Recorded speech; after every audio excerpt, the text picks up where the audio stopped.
Ok, a continuación lo que se va a ver es una presentación sobre la nómina y su alcance fiscal en materia de la ley del impuesto sobre la renta. Como podemos observar aquí, vemos las diferentes leyes a las que está sujeta una nómina, partiendo, por supuesto, de la ley de impuesto sobre la renta, ley federal del trabajo, código fiscal de la federación y ley del seguro social, cada una interpretada en forma independiente, pero para su aplicación se deben de analizar en conjunto.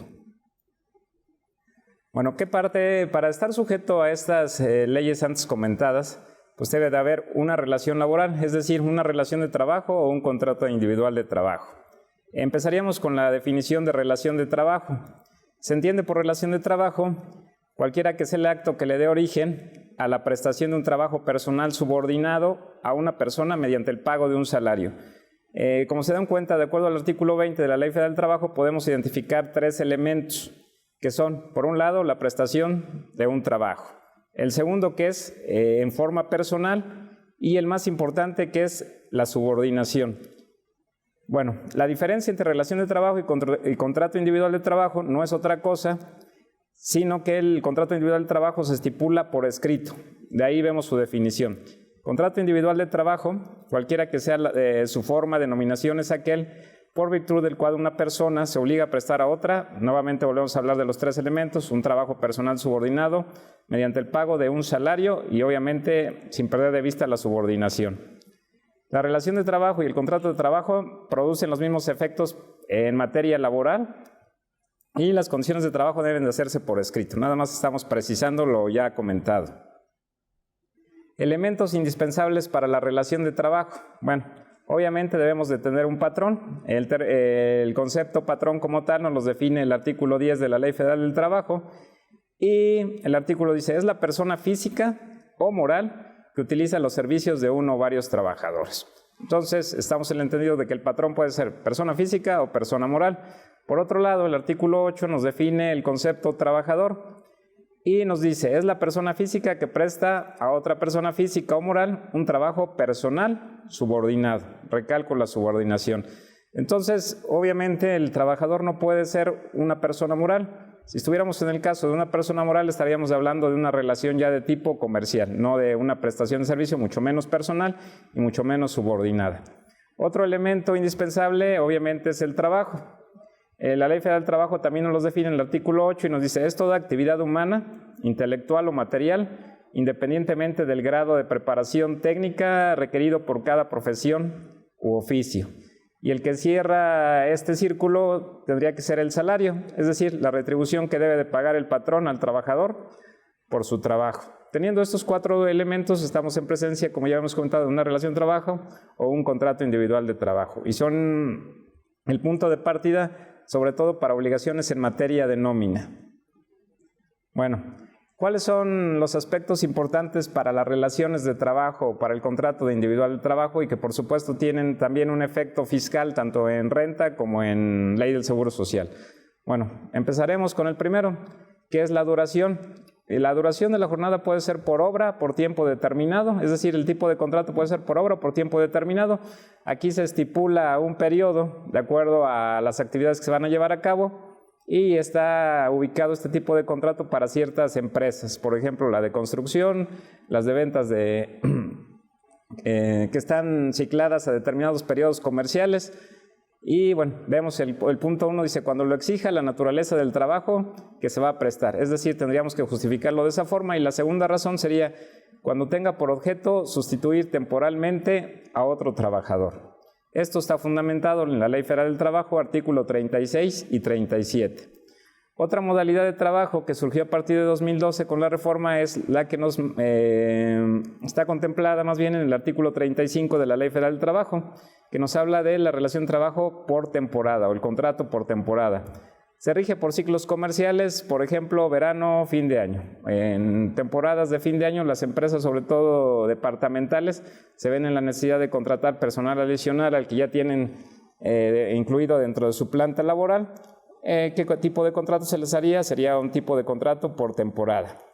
Luego, existen otros en la modalidad de tiempo indeterminado, uno que es de capacitación inicial. ¿Cuál es la finalidad de esta capacitación inicial? Es adquirir los conocimientos y habilidades necesarios ¿para qué? Para la actividad que se va a desempeñar que dio origen al contrato. Bueno, este contrato puede ser por 3 meses o bien hasta 6 meses cuando las funciones que vaya a llevar a cabo el trabajador sean de tipo directivo o administrativo. Por último, viene el contrato por tiempo indeterminado. Este tiene una modalidad de un contrato que se llama prueba. El plazo puede ser de 30 días o bien de 180 días, nuevamente para actividades de dirección o administración. Eso está contemplado en el artículo 39, Ley Federal del Trabajo. Bueno, otro aspecto importante del contrato individual de trabajo, de la relación de trabajo, es la jornada de trabajo, que la Ley Federal del Trabajo en su artículo 58 la define como el tiempo durante el cual el trabajador está a disposición del patrón para prestar su trabajo. Muy bien, ¿qué tipos de jornada tenemos? Tenemos jornada diurna, tenemos jornada nocturna y tenemos jornada mixta. La diurna comprende de las 6 a las 20 horas, duración máxima 8 horas. Artículos 60 y 61 de la Ley Federal del Trabajo. A diferencia de la diurna, la nocturna comprende ahora de las 20 horas a las 6 horas. La duración máxima debe ser 7 horas y está contemplada en el artículo 60 y 61 también de la Ley Federal del Trabajo. Por último, hay un tipo de jornada que es la combinación de ambas, que es la mixta. Esta jornada comprende periodos de tiempo de la jornada diurna y periodos de tiempo de la jornada nocturna. Siempre que el periodo nocturno sea menor a 3 horas y media, la duración máxima sería de 7.5. Igual está contemplada en el artículo 60 y 61 de la Ley Federal del Trabajo. Otro aspecto indispensable también para la elaboración de contratos, sobre todo, es llevar a cabo de manera detallada los servicios que deban prestarse.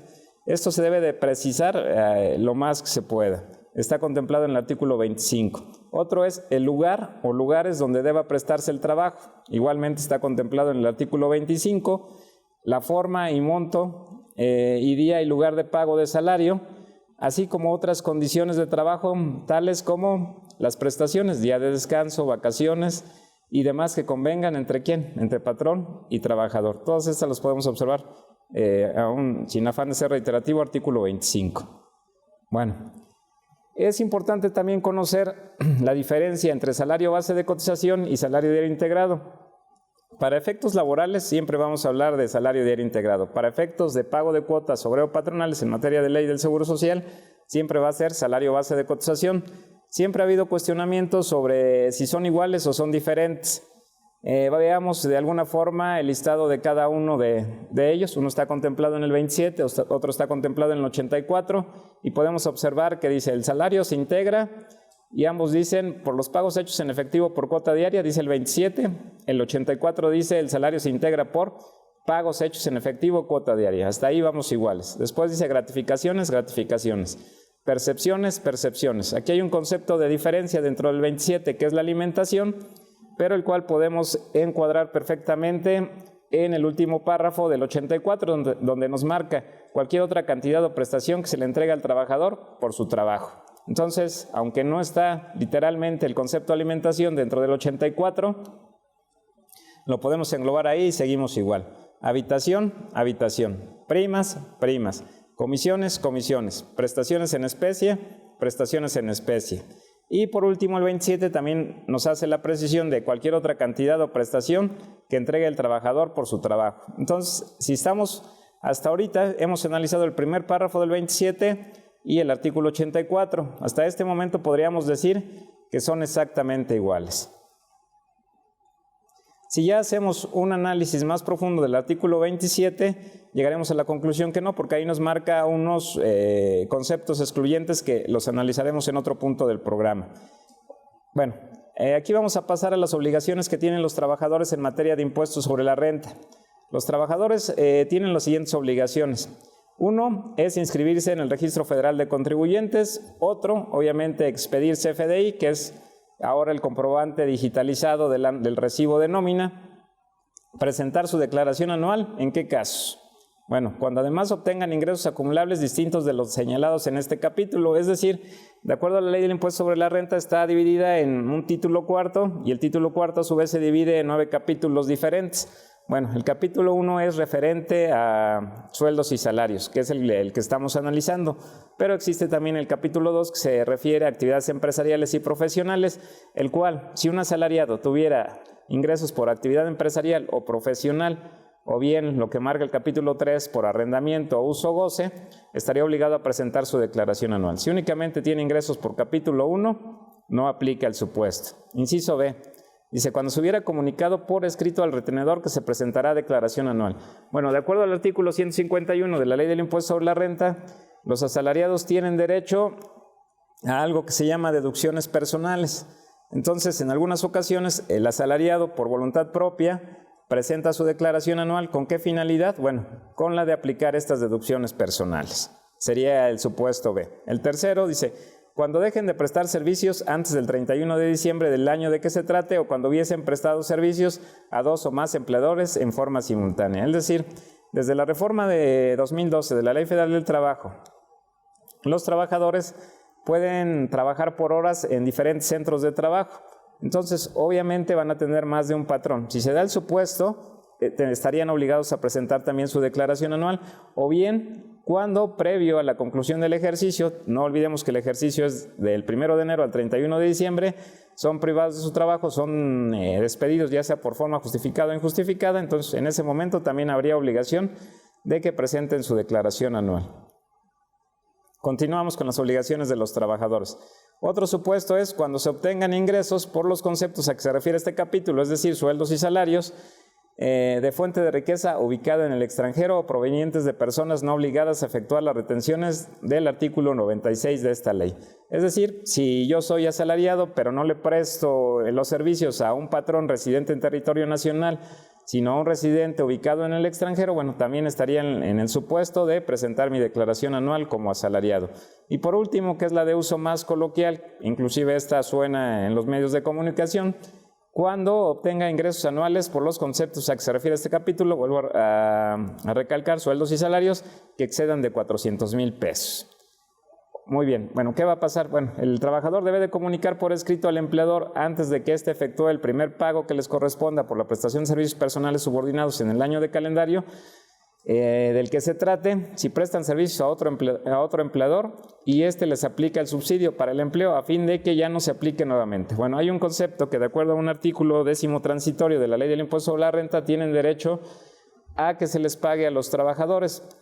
Obviamente este subsidio para el empleo nada más debe ser pagado por un solo patrón. En caso de que el trabajador estuviera en el supuesto, como ya lo habíamos mencionado, de que tuviera dos patrones, debe de comunicar a uno o a otro de que tiene otra relación laboral para que nada más uno de ellos le aplique el subsidio para el empleo, ya que si se lo aplican los dos, por un lado el patrón estaría cometiendo una infracción y por otro lado el trabajador se veía afectado al hacer su declaración anual, puesto que se le incrementaría el impuesto a cargo. Continuamos con las obligaciones de patrones. Los patrones tienen las siguientes obligaciones.